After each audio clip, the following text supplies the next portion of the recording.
Hello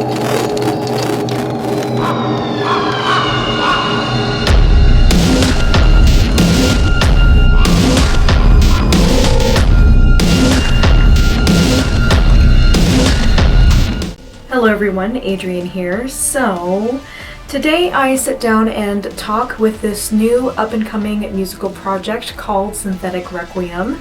And this is a project started by the lovely former drummer of Her Despair named Lee Convery. And he's a very, very lovely person, extremely talented, and I did actually make a small contribution to his musical debut, and I'm really, really excited about it. So today I sit down and chat with him about his musical background, his experiences, his influences, inspiration, and just about the project in general. And it was a lot of fun, and I had a really good time chatting with him. So without further ado, here is my interview with Lee of Synthetic Requiem, and I hope you enjoy. All right, guys, so today I have a special guest with me. This is Lee Convery of the new musical project Synthetic Requiem. I'm very pleased to have him here and to interview him. Now, mind you, this is my first interview ever, so if it's a little shaky or stupid or whatever, I hope you'll forgive me. And let's just go ahead and dive right into it. So, Lee, tell us about yourself. Well, a lot of you will probably know me as the previous drummer for Her Despair for many years.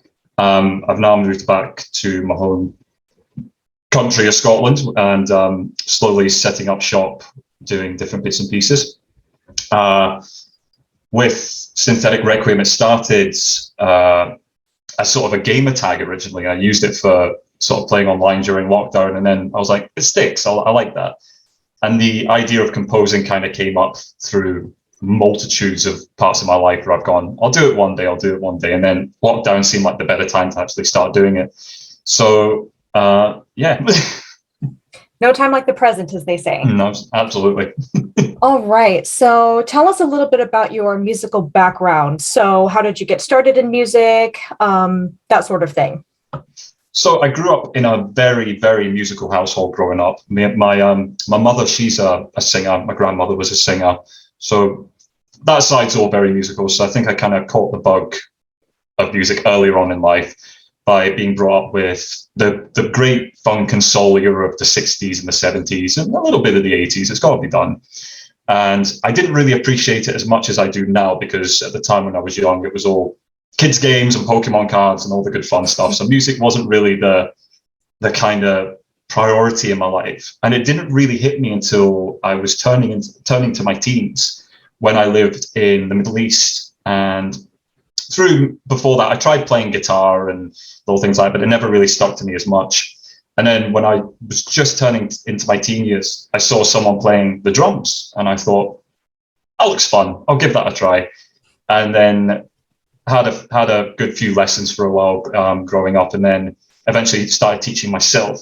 And my closest friend, who actually lives in Edinburgh, funnily enough, we have gone from living in Abu Dhabi to now 10 minutes apart up the road from, many, many years ago. Me and this guy and a few others formed a group that was very Blink-182 orientated, and it was a sort of the starting point of a musical career in that aspect. And we did relatively well for a group of young guys in the Middle East and he is now, my friend in Edinburgh, he's now probably, to me, the greatest guitar player I've ever seen, because he's just so wonderful at what he does. And much props to him for helping me as well with Synthetic Requiem, because he's very trained with theory and whatnot, and he has explained to me fully well of how certain things go, and his feedback has always been constructive and wonderful. He doesn't rubbish me. He says, dude, that's wrong, sort something out, or that's great, really like that, but maybe here. And that's a really good feedback for someone who knows what they're talking about. Absolutely.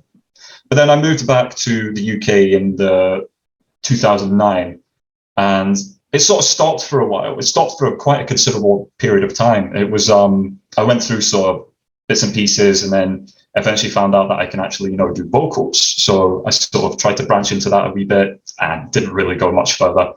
And then luckily enough, I met Jay from Her Despair many years ago at a rock club when it was, we were all young and going nuts and whatnot. And he told me about the project before it even started. And because that name stuck with me, I was like, Her Despair, that's very cool.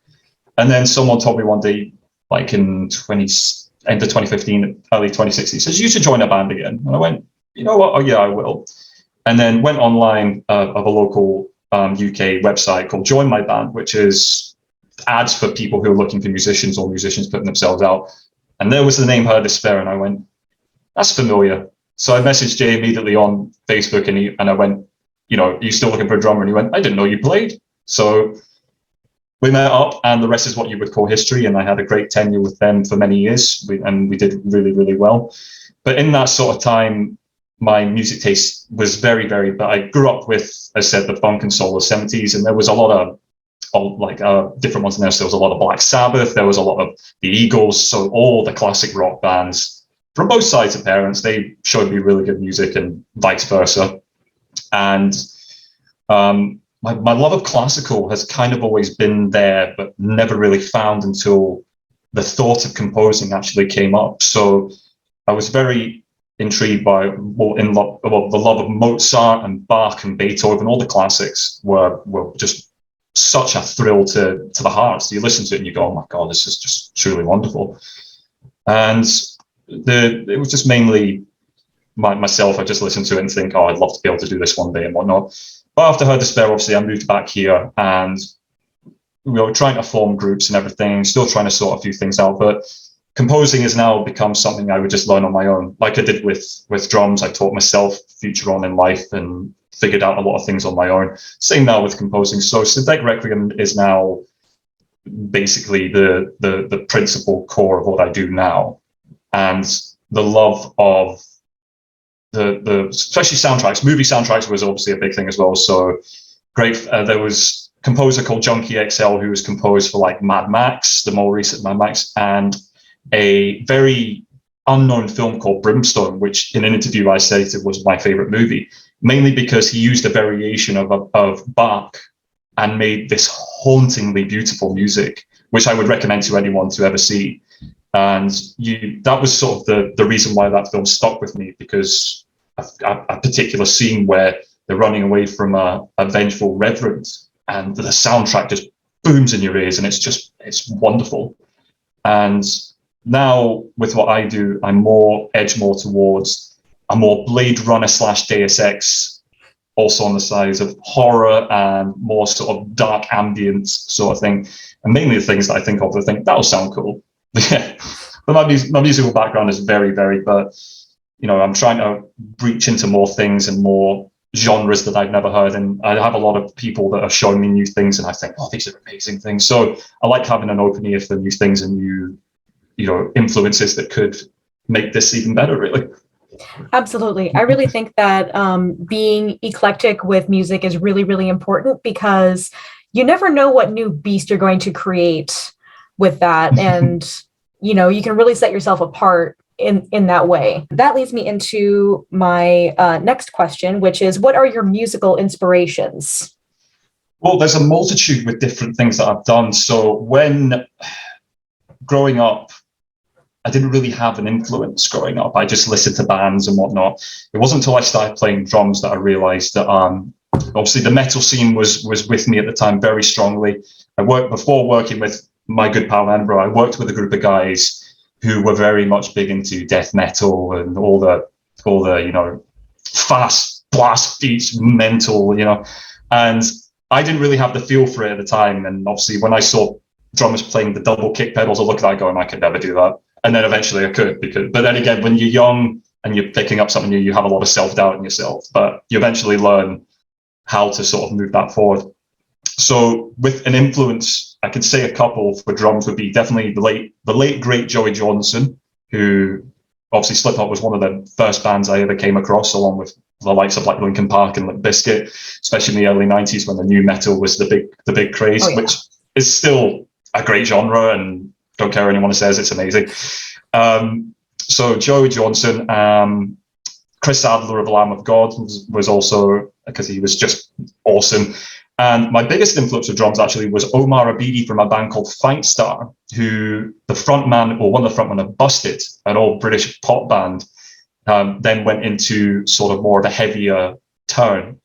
And it amazed me when I first heard him, because I was like, he went from that to that? That's amazing. And Omar was, if the drums you hear in Her Despair are very much influenced by him, because it's simplistic, but at the same time, it's quite technical.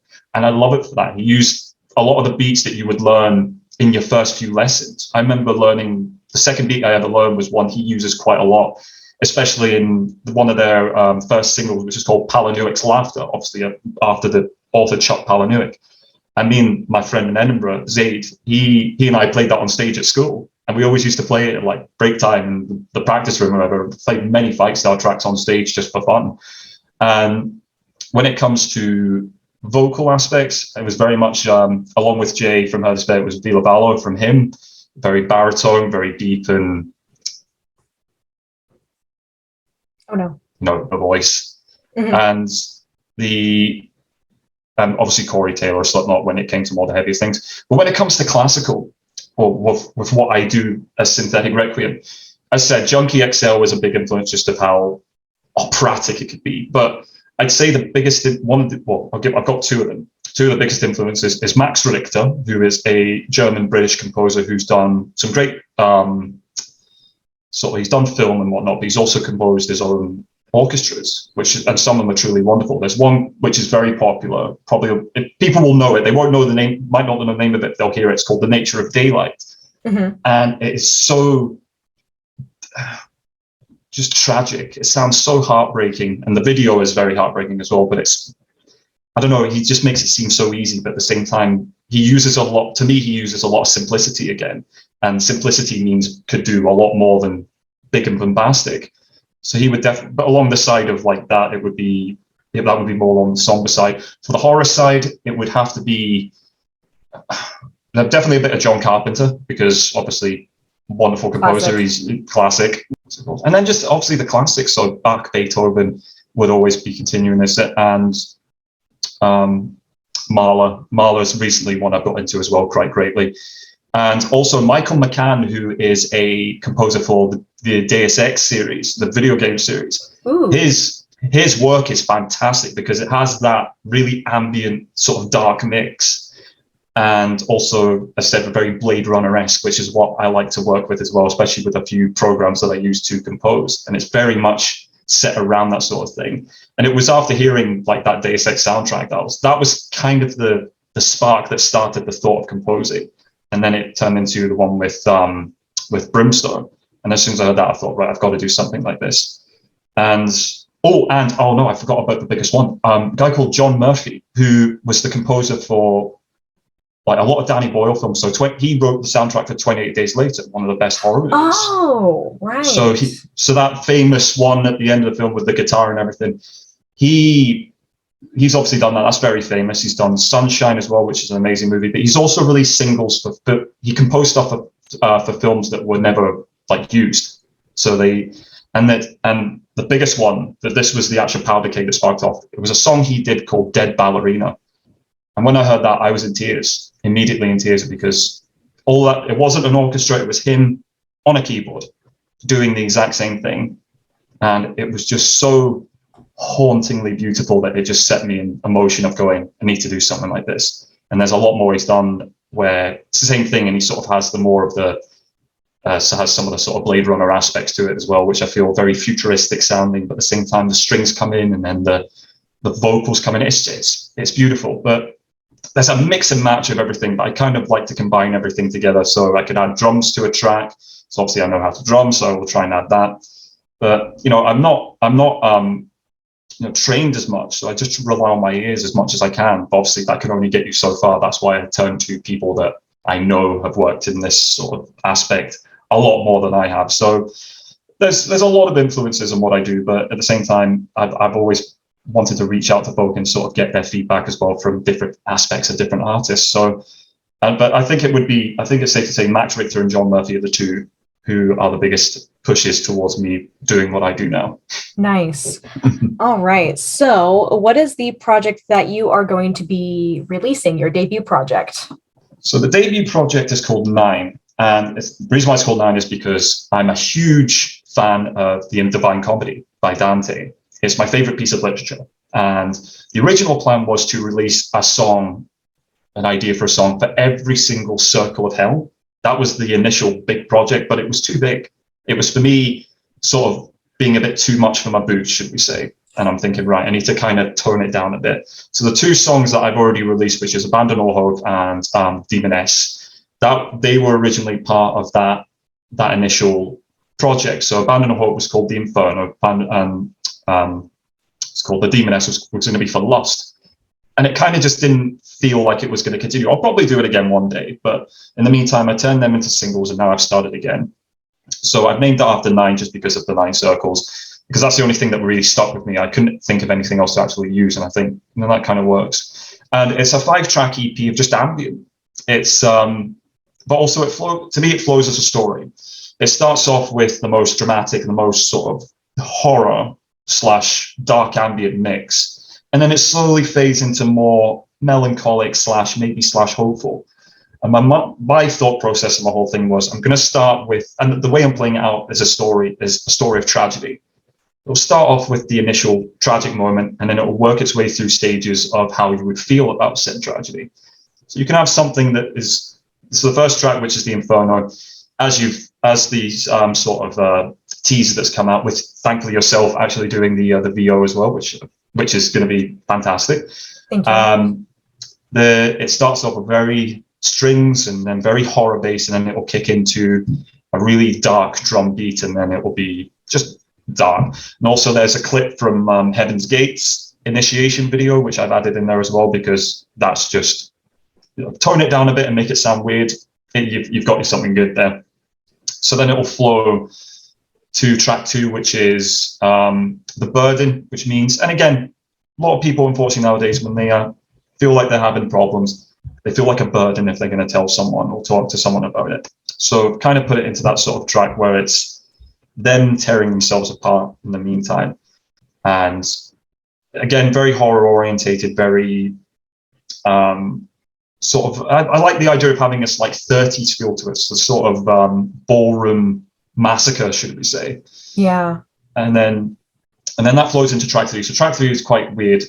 It splits into 2. So it will have half of this horror ambient stuff, and then it will go into more of more towards 4 and 5, which is more of the ambient stuff. So it will start off with the sort of initial brief moment of anger, and then it stops. And then there's a sound halfway through of pages being torn out, which is either going to be, someone will either think, oh, it's pages of a new chapter, or it's like giving up everything and just throwing away. It can be, I feel it can be interpreted in different ways. And then it will go into the sort of soft ambient side.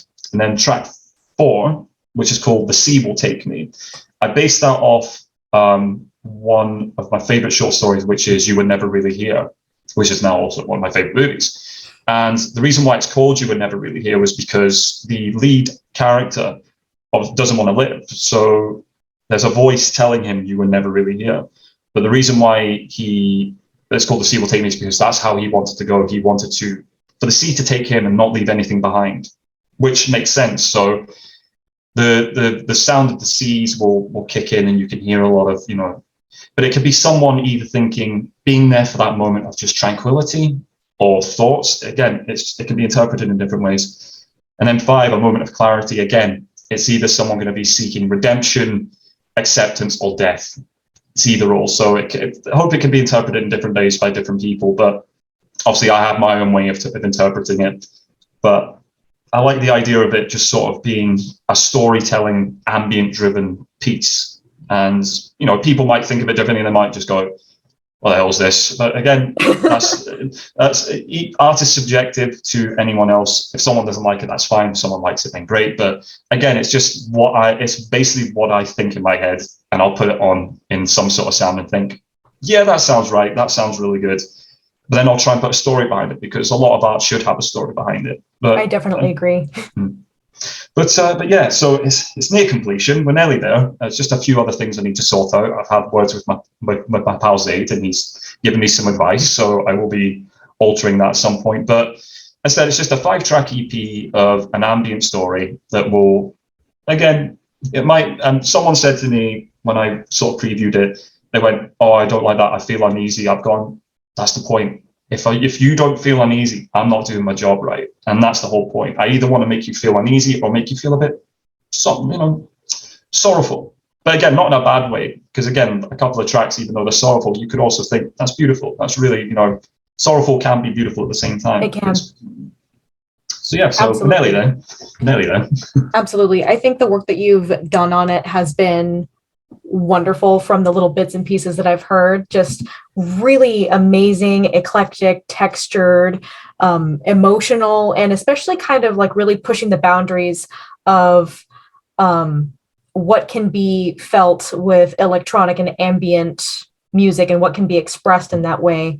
Because, some people would say it's like, oh, just like industrial music or ambient music or things like that, or just like, oh, they don't really express anything. But if you know what you're doing with it, then obviously it can. And you are definitely living, breathing, walking proof of that manifesting into reality. Oh, that's really kind, but yeah, I'm hoping so. I'm hoping that the final product will give that as well, because I don't want it to starts off great and then it goes down. I'm like, no, we're trying to avoid that. We're trying to avoid that as much as possible. We definitely don't want that. How would you describe your music to someone who has not heard you before? I would honestly say, if you're going to listen, if you would put me into a sentence, it'd be like pretty screwed up. If I could put it in. It's going to be screwed up. I'm going to say that. It's screwed up ambience, because, everyone has their demons, and rather than let them eat you alive, why not put them into art?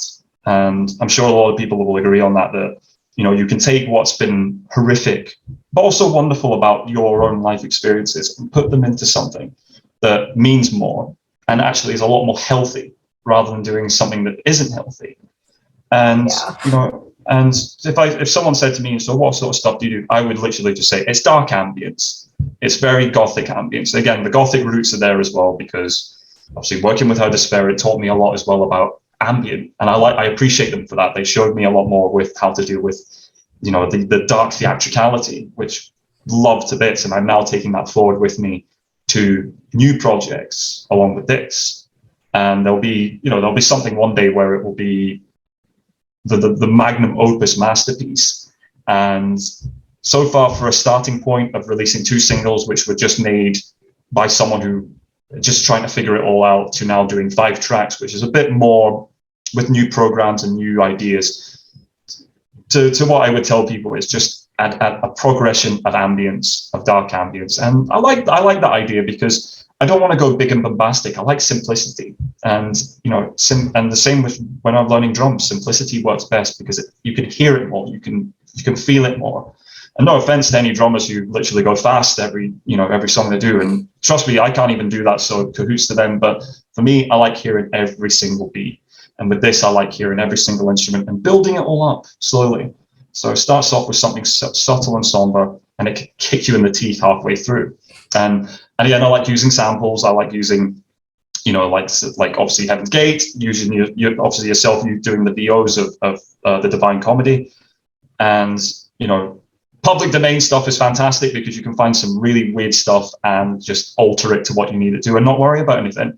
But again, this sort of thing, I'm not really interested in thinking, oh, I hope I get paid for this. No, this is just me having fun and enjoying what I do. And really, that's how it should be. Yeah, absolutely. So the next question is, what inspires you? Like, not just musically, but like people, books, movies. We've already talked about musical inspirations. So in terms of non-musical inspirations, what inspires you? It's a tough one, actually, because music is the general inspiration for pretty much everything I do. But, movie-wise, I'm a huge fan of independent / art house cinema. So the plans at some point, for a project I'm trying to get sorted, I've written 7 videos that I was hoping to film with this when we get it started. And it's all stuff that I'm either dreaming about or I'm just thinking about one day, and I thought that would be really cool. Because it may seem like the average Joe, but up here it's really messed up, because it's some of the stuff I think of, I'll go, this doesn't seem very right. But it's fine because, art is completely subjective. You can do what you want as long as you think this will really work well. So obviously when it comes to maybe filmmaking, which I've tried to do, I tried to make my, because I've written a screenplay before and I've tried to make it when I was younger, but the guy filming it left with all the footage, so we never got to finish it. I was like, sucks. I was like, oh, okay. But obviously this is when I was in my early 20s, so I'm thinking if I looked at it now, I probably wouldn't have really liked it.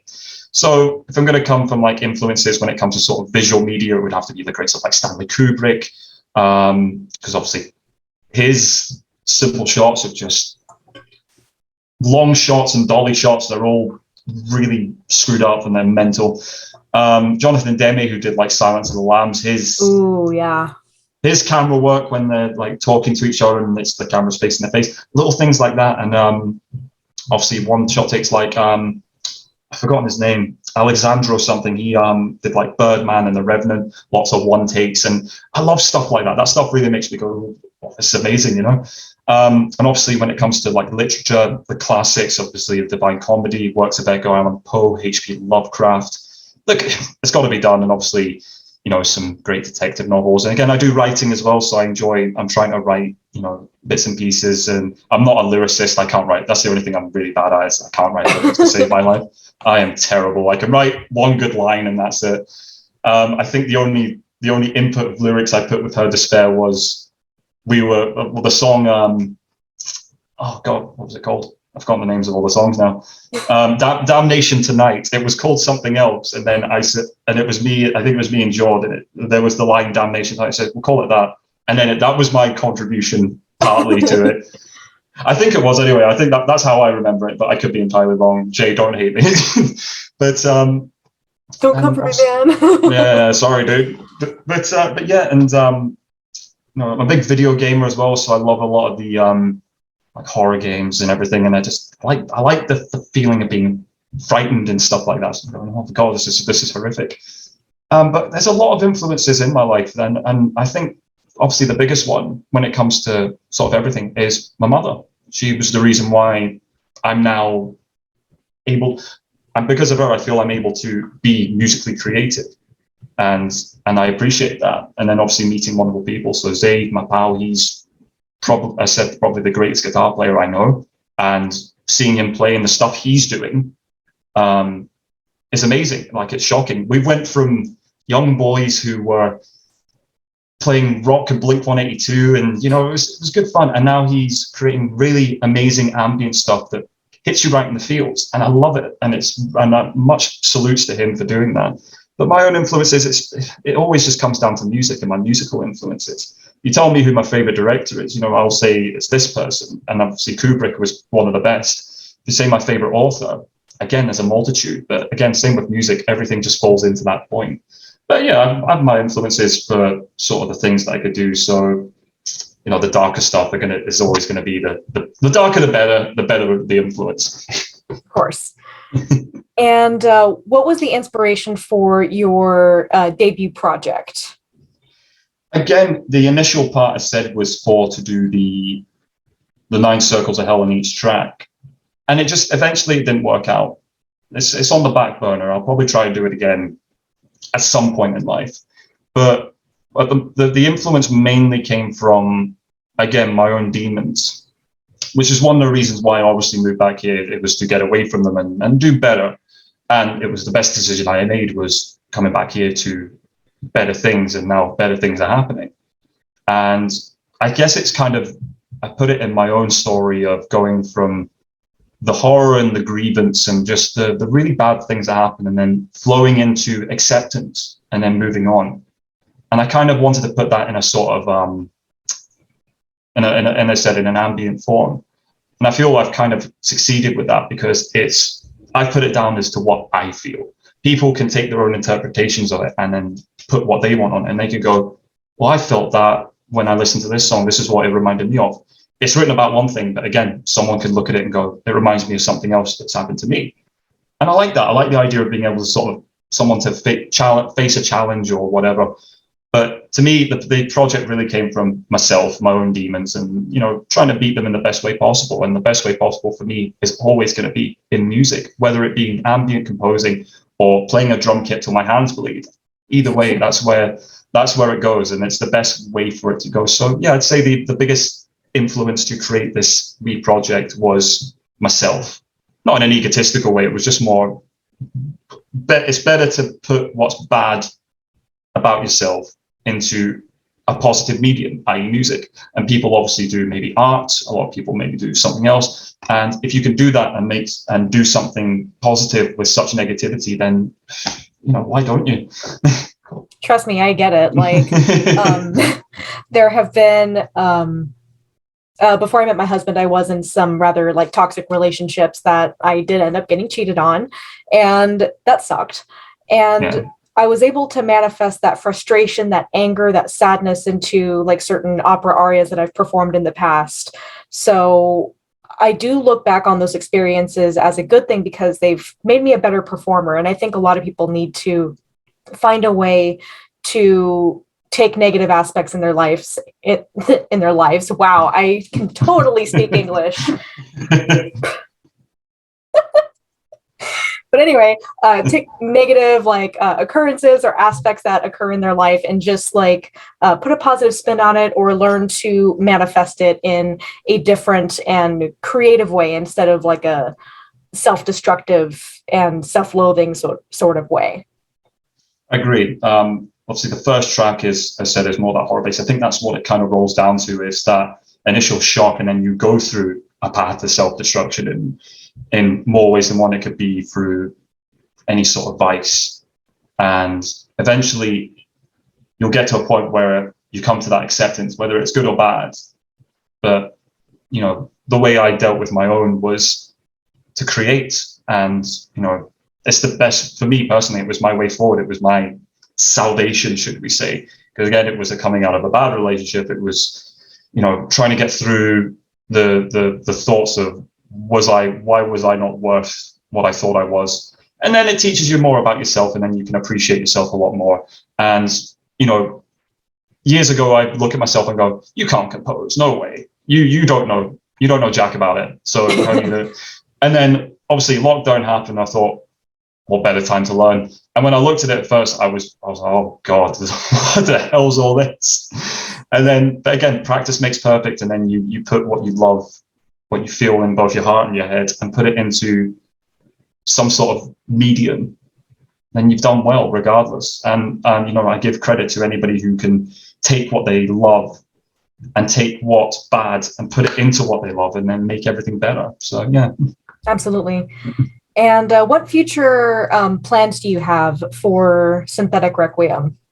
There's quite a lot going on. I've kind of picked up in the last few days. So during the COP26 here in Glasgow, I was out helping with some prosthetic makeup effects because I do that. That's now a thing. That has now become part of my life, where I do makeup. I'm like, this is fine. I enjoy doing it. And obviously did some zombie makeup because they were all dressing as zombies for a sort of Michael Jackson Thriller dance, and changing the lyrics, instead of Thriller, drilling, and then it was a wonderful spectacle to see all these people, all together. And it was, I didn't feel pressured or anything. They were like, what are you? I'm like, look, I'm here to do the makeup, and that's it. And everyone was really, really lovely. So a photographer happened to be there, and I got talking to the dude, and we are planning a sort of photography shoot at some point, because he wants to get away from the standard photography and wants to do something else. And we've had a chat and discussed doing some weird stuff and like gory horror based elements. And one of them is I will have to figure out how to put a hole in my chest and make it look like it's been. I'm like, this sounds great. I'm happy with this. So there's that, and then obviously finishing off more of sort of the music side of Synthetic Requiem. And I've been hopefully one day get into sort of filmmaking, because that would be a wonderful thing. I've written things that I would like to put onto the screen because I have my own thoughts of way of doing it. But again, it's always budget and time, and then people getting on board. But again, stuff like that will come in time. Of course. And But the photography thing is coming up soon, which I'm in the next couple of weeks, which I'm very much looking forward to. So that will obviously be on my Instagram at some point. I only use Instagram because it's the easiest thing to do, and I'm happy with that because it's literally just pop it on, done. I'm not a social media mogul. I personally can't stand it, but again, it's advertising and it's a great way to sort of get your name out there. But Right. So we've got photography coming up, and then, a few other musical projects, maybe more with drums, maybe more with going into vocals again. But again, it's just going to see what happens. But a lot of good things are happening so far, so I'm quite excited to see what happens. But I'm more excited to see how well this wee EP goes when it gets released, and hopefully, there'll be some good feedback. But if people like it, then great, and if people want to get more of it, then I'll do more, because again, it's just something good fun. I'll sit down one day and I'll just go, that sounds cool, I'll put that out, done. But again, it's simplicity. I'm not a masterful musician in any way. I know I've got an ear and I use that ear, and if it doesn't sound great, then I won't do it. But yeah, there's going to be a lot of plans. It's just really waiting for things because they're initially there, just waiting for them to take off now. So We'll see what happens. So fingers crossed, something at some point either way. Well, I'm really excited for what you have going on in the future, because I really think you have an amazing start here with Synthetic Requiem. I'm really excited to see how it will be received, and I'm really hoping that my audience who watches this video will go check it out, please, and support another up-and-coming musician that, it's one of those things where I love supporting the work of up-and-coming musicians or smaller musicians that are just getting started and want more exposure. And my hope is that they are able to take off from what I present to them, or present to my audience rather, and then it just kind of keeps going from there. Yeah. And I'm really excited for Synthetic Requiem, and not just because I contributed a little bit to it, but also because I don't contribute to projects I don't believe in, and I don't promote projects that I don't believe in. Mm-hmm. I want to be able to support the ones that are getting started and are struggling to get out there. That's my whole thing. And I guess the last thing I'd like to ask is, do you have anything else or anything special that you'd like to say to those who are watching right now? Well, I have a feeling Her Despair will probably be watching this at some point. Miss you guys. I do, always, every day. I had the pleasure of, I will tell you, I had the pleasure of seeing them recently from the audience perspective. And my God, they're amazing. They really are. I can say that now. I'm not in it, so I could say, yep, it was awesome. So I had the pleasure of seeing them. So I hope they're all doing well, and speak to them as much as I can. And just thank you to everyone who's given me a chance to show what I can do. Again, I'm not big up in the sky. I'm just a guy who creates random rubbish and hope it sounds good.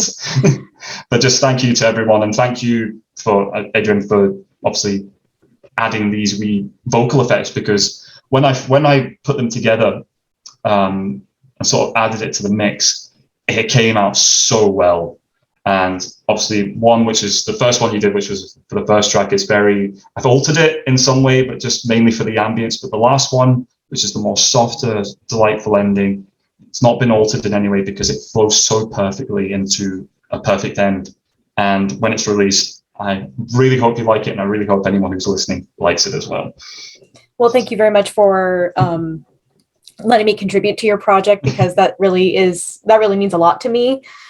And especially since I'm kind of starting out as a musician as well. Like, I only have I guess now 3 musical credits to my name. So I'm really, really honored that you sought me out and decided to have me participate, because that is just really, really special. Like, people's music is their baby, and it's like asking me to babysit. Like, you don't ask anyone to babysit, okay? No.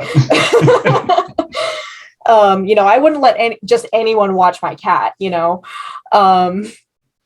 but yeah, thank you so much for coming on, and thank you so much for talking about your upcoming musical project with us. And we're really, really excited for what happens for you in the future. And thank you everyone for watching. Thank you for having me, and thank you for anyone who's watching as well. We all love you.